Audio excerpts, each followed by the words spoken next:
morning, everyone. Happy Arbor Day. Welcome to South Knoxville, and welcome to the 2026 State of the City Address. I'm 1st District Councilwoman Karen Adams, and I am honored to MC today's luncheon. On behalf of Mayor Kincannon and my fellow council members, welcome to the new Urban Wilderness Gateway Park. It was just a few months ago when we celebrated the official grand opening. Many of you were here, and you will remember that it was a little bit different than today. It was quite cold, but it was as joyful. It was a joyful day. And ever since, it has been so wonderful to see how many families and visitors are enjoying this latest addition to our urban wilderness. Didn't this turn out nicely?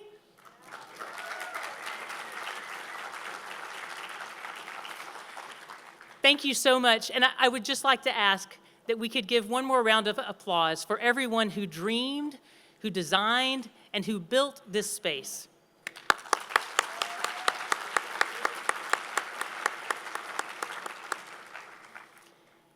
We have a lot of big projects to celebrate in South Knoxville, and a lot more are underway, like the rail trail and art walk. People are already starting to explore this trail as the ties and the rails have been pulled up, and you can really see what an incredible connector and experience it's going to be. Hopefully, you had a chance on your way in to enjoy the slideshow, highlighting so much of what is happening in this corner of the city. Also, you likely have noticed our green theme and celebration of Arbor Day. Today's event is a low-waste event with nearly all the lunch packaging being recyclable or compostable, and you'll be happy to know all waste will be processed right here in Knoxville by a local small business, Green Heron Compost Services.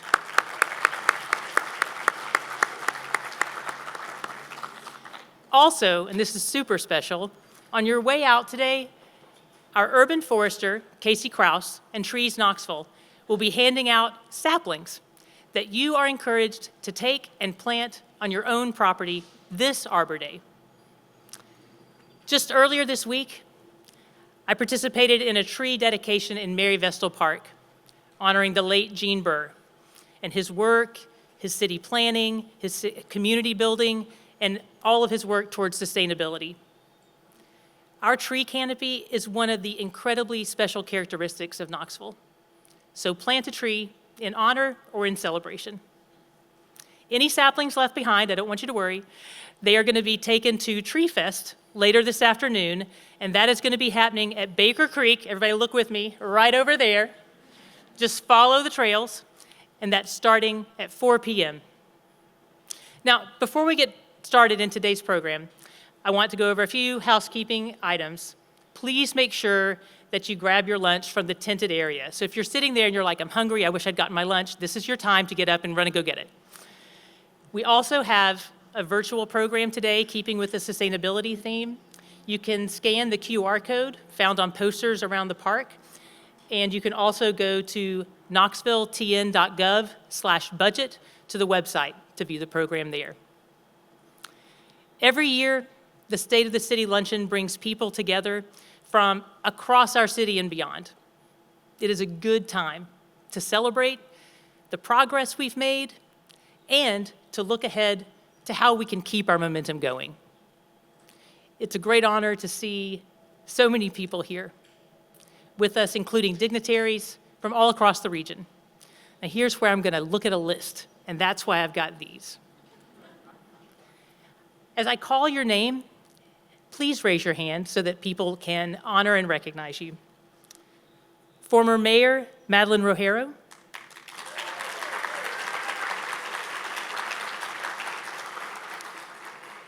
And 3rd District Councilman Doug Lloyd. 4th District City Councilman Matthew DeBartoleben. 5th District City Councilman Charles Thomas, 6th District Councilman Denzel Grant, excuse me. At-large seat A, City Councilwoman, Lynn Fugit. At-large seat B, City Councilwoman Debbie Helsley. At-large seat C, City Councilwoman Amelia Parker.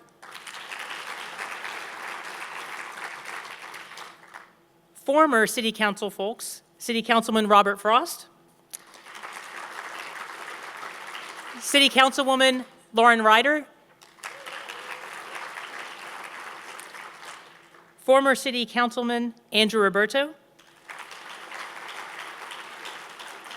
Former City Councilman and Vice Mayor Tommy Smith. Woo! Former City Councilwoman Janet Testerman.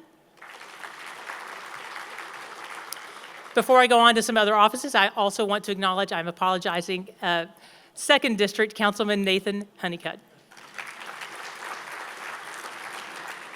We also have City Court Judge Tyler Cavanis. Knox County Mayor Glenn Jacobs.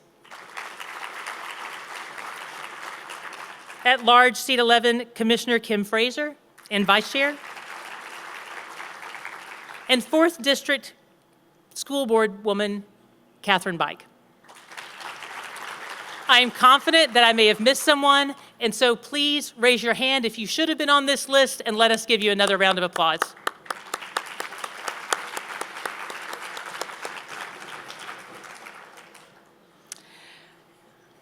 I also want to acknowledge some of the folks that have made today possible and encourage you, as part of today's event, to visit some of the tables at the tent and the entryway from Trees Knoxville, from KUB, thank you so much for that water, and from Trees City, USA. Thank you so much.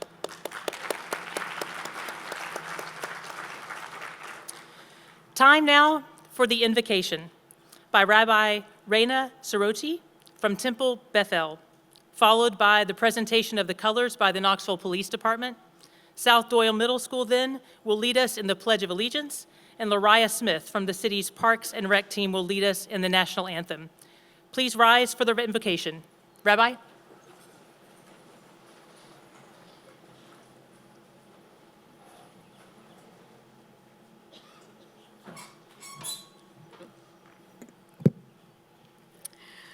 Source of life and blessing, we gather this day in gratitude for the gift of community, for the responsibilities we share, and for the opportunity to come together in common purpose. We give thanks to Knoxville for its strength and its spirit, for its history and its unfolding story. We are mindful that a city is more than buildings and roads. It is its people. It is neighbors and families, workers and dreamers, those who have lived here for generations, and those who are just beginning to call our city home. Each person a thread in the fabric of this community, each life carrying dignity and worth. We give thanks to those who serve this city with dedication and care. We pray for Mayor Kincannon and for all who carry the responsibility of leadership. May they be guided by wisdom and integrity. May they have the courage to make difficult decisions, the humility to listen deeply, and the vision to see not only what is, but what could be. Bless also the work of this community as a whole. In moments of disagreement, help us to remain grounded in respect. In moments of challenge, help us to choose compassion over indifference. In moments of opportunity, help us to act with generosity and with hope. Remind us that the strength of a city is measured not only in its growth, but in how it cares for its most vulnerable. Inspire us to build a Knoxville where opportunity is shared, where justice is pursued with honesty and commitment, and where every person feels seen, safe, and valued. May we all be partners in the sacred work of community, lifting one another up, seeking the common good, and shaping a future rooted in dignity, connection, and possibility. And may this gathering be a reminder that what unites us is greater than what divides us, and that together we can continue to build a city worthy of all who call it home. And together let us say, Amen.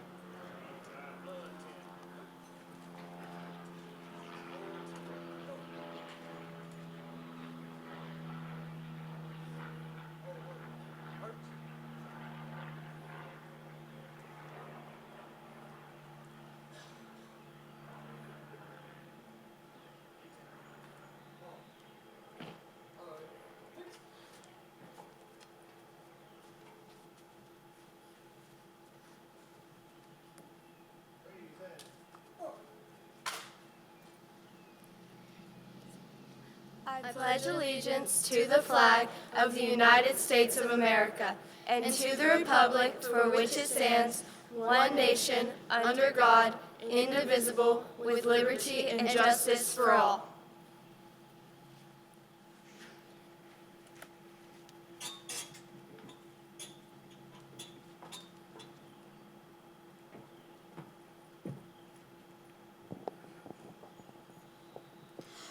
Oh, say, can you see by the dawn's early light what so proudly we hailed at the twilight's last gleaming, whose broad stripes and bright stars through the perilous fight o'er the ramparts we watched were so gallantly streaming, and the rockets regular, the bombs bursting in air gave proof through the night that our flag was still there. Oh, say does that star-spangled banner yet wave o'er the land of the free and the home of the brave?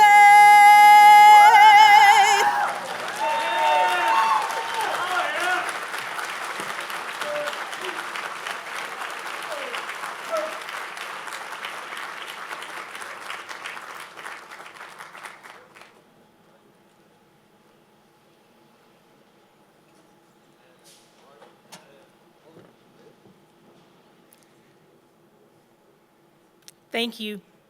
Thank you. South Doyle Middle School and Lariah, get me seated. In just a few minutes, we'll hear from Mayor Kincannon, but before, I would like to invite the city's Poet Laureate, Linda Parsons, to the stage. Thank you. The epigraph from my poem is from Knoxville native James Agee's novel, A Death in the Family. We are talking of summer evenings in Knoxville, Tennessee, in the time I lived there so successfully disguised to myself as a child. The hissing of Knoxville lawns. Off Broadway, north of the city, I carried jugs to my assigned neighborhood tree, the wine-colored chokeberry. Hobbled in 93 degrees, I breathe in the cool sewer, its rush to First Creek, then the forks coil to form the Tennessee. I left my mother's people in the Nashville Basin for Knoxville at 11. Straddled the plateau, surged like the muddy Cumberland to get here and root. I wait till dusk to water my own trees, redbud, dogwood, paperbark, maple. Uncoil the hose like James Agee's father on Highland Avenue, a little bit mixed sort of block. All the fathers out on their summer lawns, collars removed and necks shy. the bright bell of spray, a call and response. To cicadas' risen wine. Like my own father, using the old name, hosepipe, rinsing the road off the Buick, home from traveling the southeast, his satchel and pamphlets unpacked. We don't think of these moments, how I sat as the car warmed up, as he scraped the winter ice, how the hose rang in his hands those dusty days, until we stand in that very spot and open the spigot, until the arc of water is pure rainbow, peach to indigo, and we are carried back and back to ourselves, undisguised. Thank you.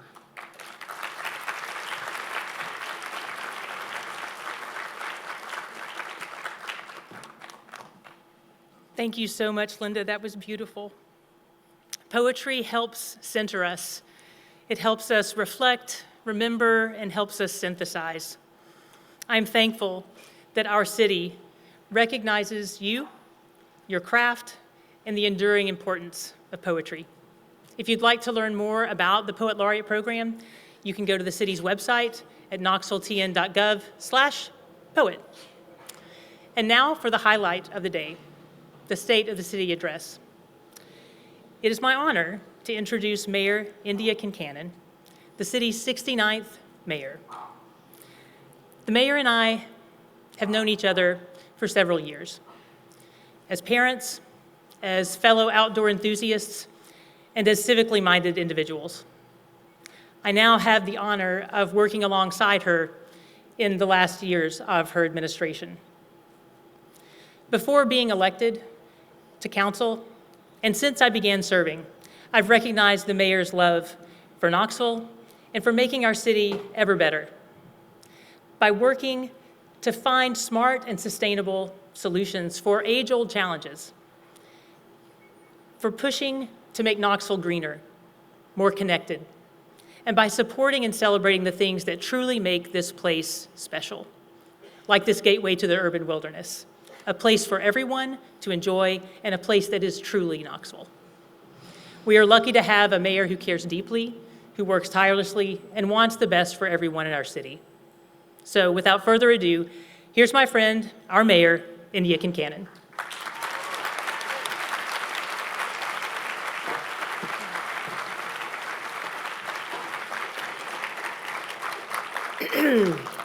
Thank you for the kind introduction, Councilmember Adams. Good morning. Good morning. Welcome to the Urban Wilderness Gateway Park. I love being here. It's a beautiful day in our city. Years ago, this road that we came down to was going to cut through and go all the way to Sevier County. Fortunately, the project stalled, and people realized the beauty and value of these rolling foothills.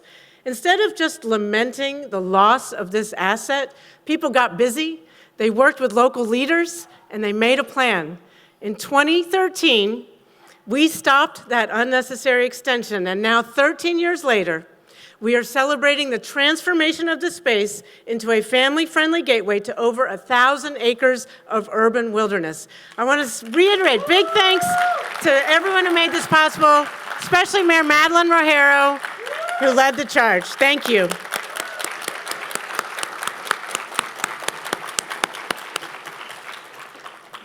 So it is Arbor Day. I want to ask, how many people have planted a tree on Arbor Day in their lives, ever? Okay, a good number of people. Well, I want to share a story about the first time I ever planted a tree. It was Arbor Day. It was third grade. It was April. My elementary school had an Arbor Day celebration. We sang songs about trees. We wrote poems about trees. We planted trees. Mr. Dorsey, the PE teacher, even did tree-themed exercises that day. Maybe you guys know it's a toes, knees, chestnut trees. I'll do it. Knees, chestnut trees. You know, it was the 1970s. What can I say? But clearly a memorable lesson that I remember to this day. And best of all, At the end of the school day, we all got our own little pine tree to bring home. And I'm sure some of those seedlings never made it home, much less got planted. But I was a very conscientious little girl, and my tiny seedlings survived the bus ride home, and my parents let me plant it way off in a rocky little corner in the yard. I don't know if they had high hopes for that tree, but I tried to take care of it. It was too far for the hose to reach, but I watered it a couple times, and I was careful that nobody mowed it over. And then, in one of those everyday miracles, the tree survived. And by the time I graduated from high school, it was over 20 feet tall, a strong evergreen tree that provided shade, beauty, and shelter. That little seedling that I planted as an 8-year-old child was now taller than me, and I was so proud. And today, we are bringing that joy and pride to people across Knoxville. Since I have been mayor, we have planted nearly 20% of Knoxville's public trees. That's nearly 2,000 trees being planted in the last 16 months alone. Thank you for all the people who helped with that. None of this would be possible without our amazing nonprofit partner, Trees Knoxville. Trees Knoxville recruits nearly 600 volunteers per year. They work side by side with Casey Krause, our urban forester. They collaborate with the Knoxville City Tree Board and many, many other partners. And our goal is for Knoxville's tree canopy coverage to reach 40% by 2040.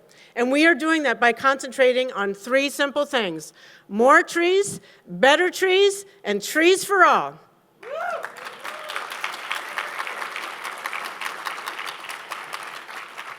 Reaching this goal takes people like Tom and Paula Wellborn, 2 volunteers who have planted more trees than any other volunteers in Knoxville.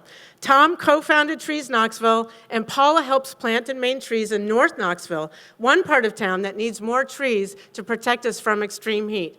Would Paula, Tom, Casey, and everyone with the Trees Knoxville Tree Board, anyone who's volunteered and planted a tree in the last couple years, please stand up to be recognized. Thank you for all that you do for our city.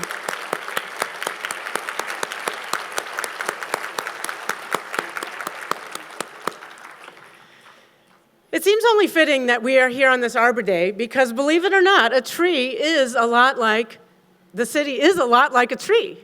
Both are alive, adaptive, and constantly balancing growth and stability. I am fortunate to have followed a series of effective leaders who've cultivated a strong, rooted foundation for our city.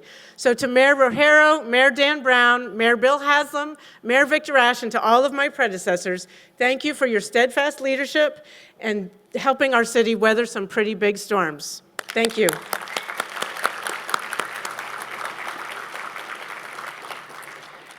Planting a tree signifies hope, and hope coupled with great leadership, thoughtful planning, and a clear vision can be transformative. Knoxville has proven that time and time again as we have weathered the changing seasons. So I'm going to share something. Please take a look, and we'll roll the tape, please.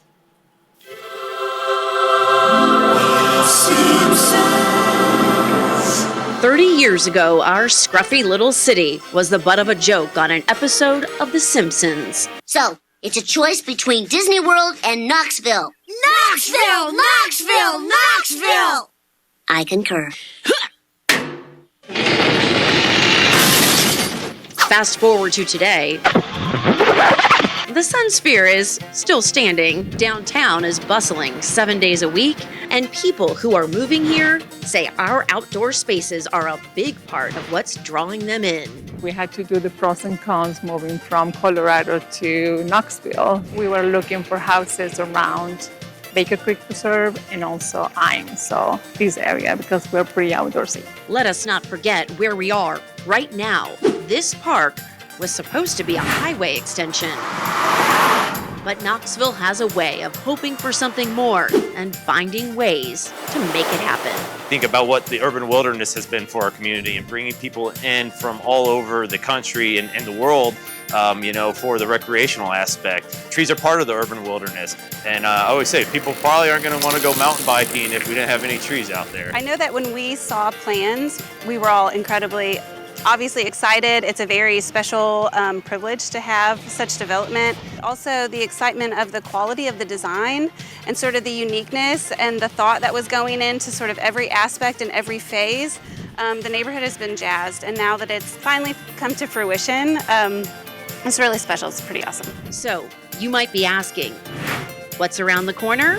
Well, looks like the next generation might have some ideas for us to consider. I hope for, instead of stairs, there are going to be water slides. I hope for flying cars, because I can get to places quicker.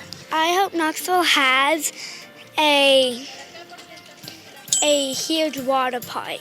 Whatever's on the horizon, we will continue to provide the key services people rely on, while also reimagining iconic landmarks, planning thoughtful development, and redeveloping blighted spaces.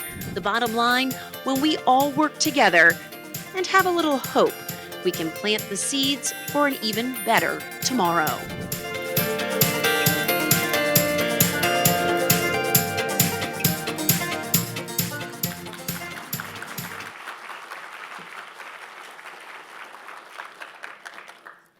Thank you to the comms team for putting together that fun video. Hope is a powerful thing. It can help us weather some teasing from The Simpsons. It can help us dream about flying cars. And hope can also help us focus on what really matters, even during turbulent times. Right now, there's a lot of uncertainty in the global economy, and of course that affects local government too. We must be good stewards of taxpayer dollars now more than ever. As gas prices spike, we are spending nearly $7,500 more a day to keep our police, fire, CAT buses, and public service vehicles on the road. So the city has a tight budget this year, and I know many Knoxville families are tightening their belts as well. So I'm glad to say that my budget proposal covers all essential services without raising taxes.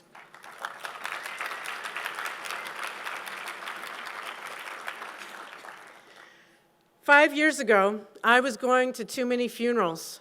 People came to me in grief asking, what are we going to do to stop the violence? Well, today, I'm grateful to say that we've weeded out crime and cultivated peace. Already this year, we have seen a 21% drop in property crimes, a 19% drop in robberies, 82% drop in non-fatal shootings, and 0 murders. That's right, 0 homicides.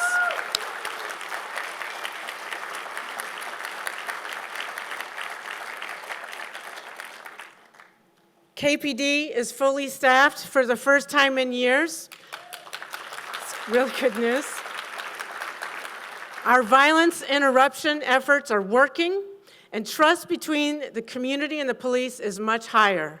These results don't happen by accident. It's been an ongoing collaborative effort by many. So would everyone here today from KPD, the Office of Community Safety and Empowerment, and our community partners, please raise your hands so we can appreciate you for saving lives of the people of Knoxville. Raise your hands if you've been part of this.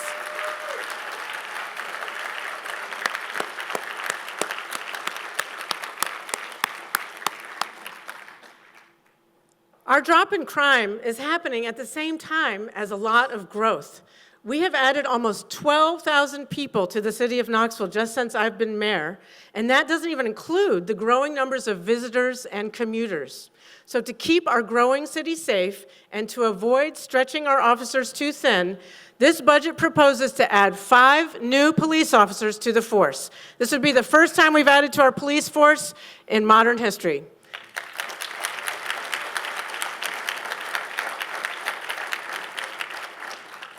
Keeping people safe also means a well-trained professional fire department that answers the call 24/7, 365. Heart attacks, overdoses, swift water rescues, fires, hazmat spills, trench rescues, whatever your emergency, our firefighters are there to save lives. To answer those calls, our firefighters need top-notch equipment. So I'm proposing close to $1 million for new life-saving radios and defibrillators. Our firefighters also deserve modern living quarters. Later this year, we will open the new Burlington Fire Station, the first new fire station in over 50 years.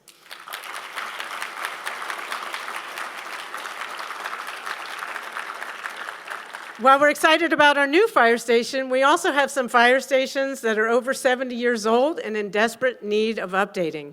So that's why my budget proposal also includes almost $1 million to renovate Station 15 in Fountain City.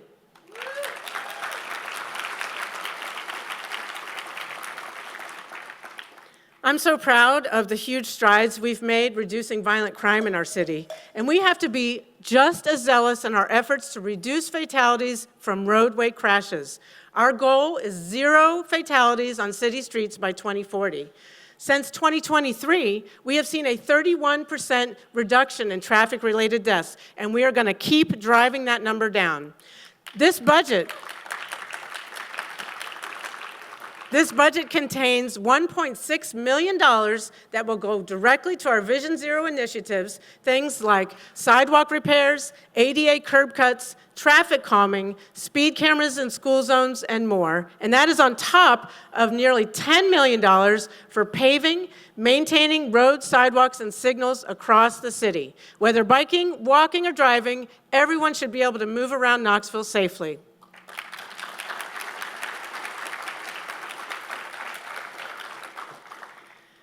I mentioned that Knoxville's growing fast. It is a dynamic time in our city, but all that growth has created a severe housing shortage.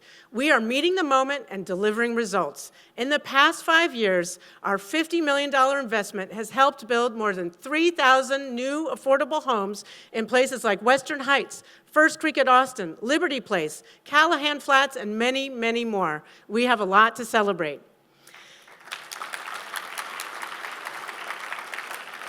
3,000 is a big number and represents hope and a home for thousands of new Knoxville neighbors. Rosa Pascal is one such neighbor. In 2023, a storm damaged her home beyond repair. Rosa didn't know where to turn, but our housing and neighborhood development team connected her to the city's owner-occupied rehabilitation program. That gave Rosa access to money and contractors to completely rebuild her home from scratch. Rosa got to pick out her new appliances, cabinetry, and a beautiful purple color for the interior of her walls. So after years of struggling and worry, Rosa cut the ribbon on her brand new home this past fall. Rosa, we're so glad we could help you rebuild your home right in the neighborhood where you have so many special memories. Thank you.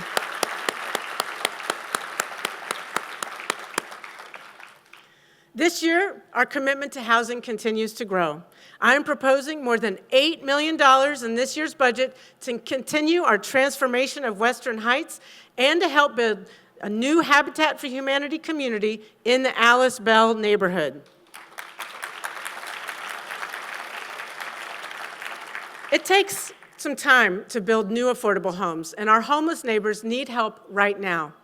We had some cold nights this past winter, but we should all be proud that no one was turned away from a warm place to stay and a hot meal. Thank you to the churches and partners who helped make that safety net possible.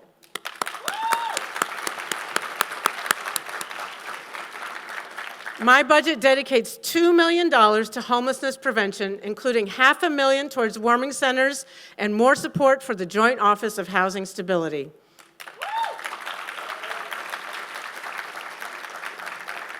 And we know community is about more than just a roof over your head. It's about connectivity, places to gather, and projects that make you proud to call Knoxville home, like where we are right here today. This past year, we opened Covenant Health Park, we completed major improvements at Augusta Quarry, and we reopened the Gay Street Bridge to bikers and walkers. Yes, I think that all deserves applause.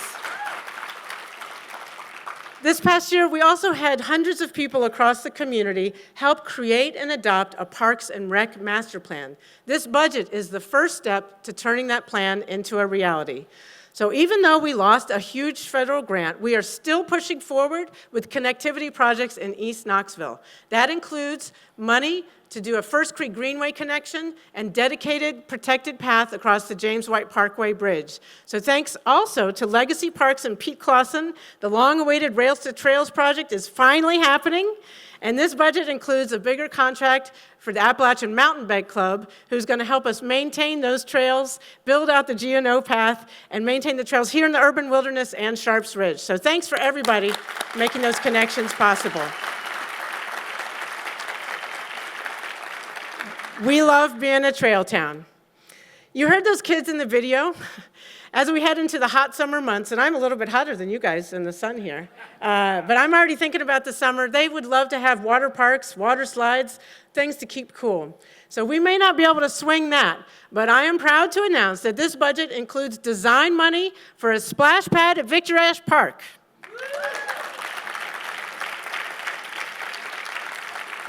That's going to be good news for a lot of people. It won't be ready this summer, but we're going to design it and get it moving and hopefully get it open in the next summer.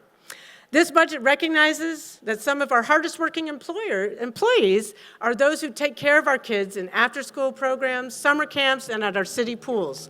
So I am proposing that all of our permanent part-time positions at community centers get upgraded to full-time with benefits.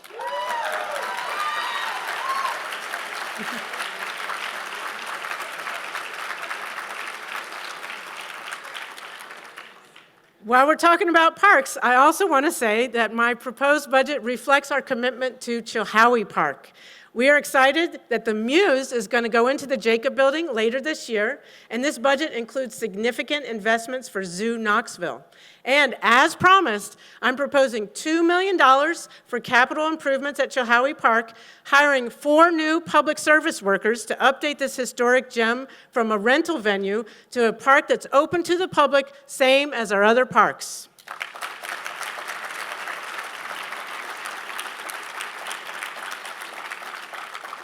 Now to our people and programs. We have more than 1,600 people who keep our city running. Last year alone, we patched more than 4,700 potholes, planted nearly 26,000 flowers and shrubs, responded to more than 300,000 calls for service, provided more than 2.6 million rides on CAT buses. I could go on. But as you can imagine, we are in the service business, so the bulk of our budget goes to the people who do those services in salary and benefits. In 2022, we did a compensation study that led to historic raises for our employees. This budget continues to invest in competitive wages and benefits for Knoxville employees. It adds incentive pay for general government workers and funds another study to make sure that we stay competitive going forward.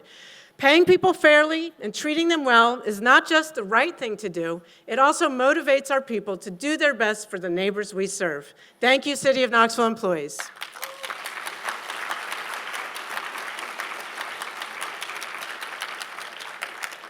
Our city also thrives thanks to so many nonprofit partners. This budget contains nearly $3 million to support organizations like Legal Aid for eviction prevention, Second Harvest for food assistance for struggling families, after-school programming through the Boys and Girls Clubs, and support for health and addiction service providers. All told, this budget supports more than 72 community-serving organizations.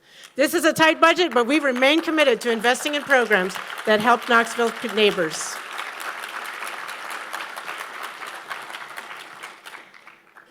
Now back to some sustainability investments. On this Arbor Day, we're so thankful that our trees are here to absorb stormwater, provide shade and beauty. But trees are just one part of our efforts to be a resilient city. 2 days ago, on Earth Day, we flipped a switch on a new solar array on the top of E.V. Davidson Community Center. This is the 7th rooftop solar array in the city, and this budget will allow us to install at least 4 more in the coming year.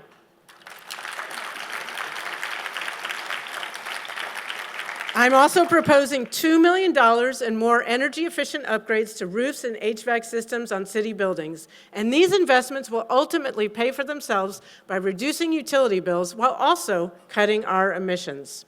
Our city fleet has more hybrid and EVs than ever before, and that saves the city probably a growing amount, $135,000 annually and growing. This budget includes money for 20 free new public EV charging stations, bringing our total to 60, so Knoxville drivers can save money too. Knoxville, yeah, we want to be able to save money. Knoxville neighbors deserve clean air to breathe, clean water to drink, and a healthy future. We are doing our part. We have a gift for you, as Councilmember Adams mentioned before you leave, a loblolly pine seedling for everyone to take home and plant. If you don't have a yard of your own, or if your yard's too busy with other plants, talk to one of our arborists and we will help find a place for you to plant it. Planting that tree when I was 8 years old made me feel like I could make a difference. And that is what we want for all Knoxville neighbors. So one final thought as I close. A society grows great when people plant trees whose shade they will never sit in. Go and be great, Knoxville. Thank you very much.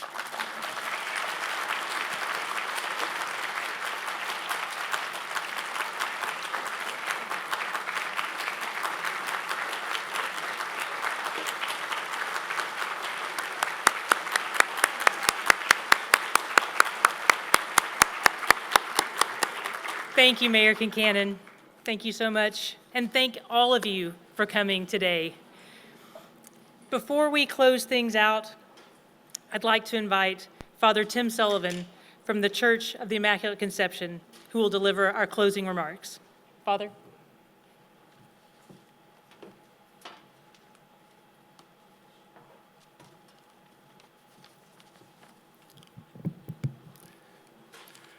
Gracious and loving God, we gather today with grateful hearts as citizens of the great city of Knoxville, built by the hands and hearts of generations who came before us. We are filled with hope and a deep gratitude for the beauty of your creation, Heavenly Father, and especially here at the Urban Wilderness Gateway Park, how it has been wonderfully restored and revitalized by the hard work of so many, to be a treasure and a place of welcome and recreation for all future generations. We are so grateful for the inspiration and dynamic leadership of our Mayor, India Kincannon, and for all those leaders of our city who strive to help shape a future filled with blessings and opportunities for all residents and visitors to our great city.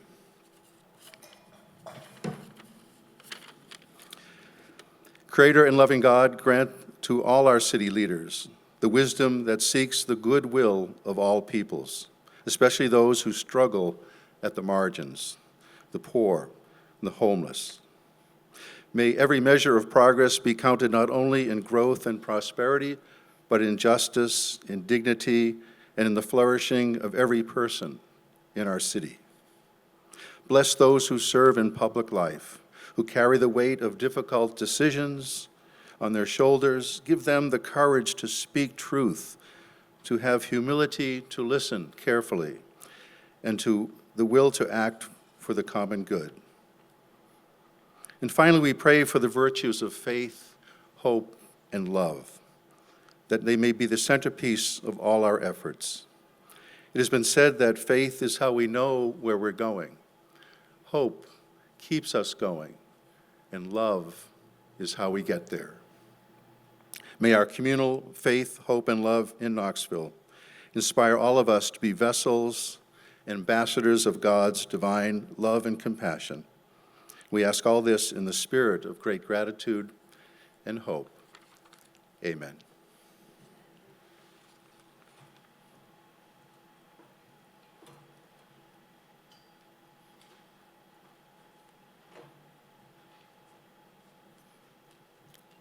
I think we've come to the end of the program.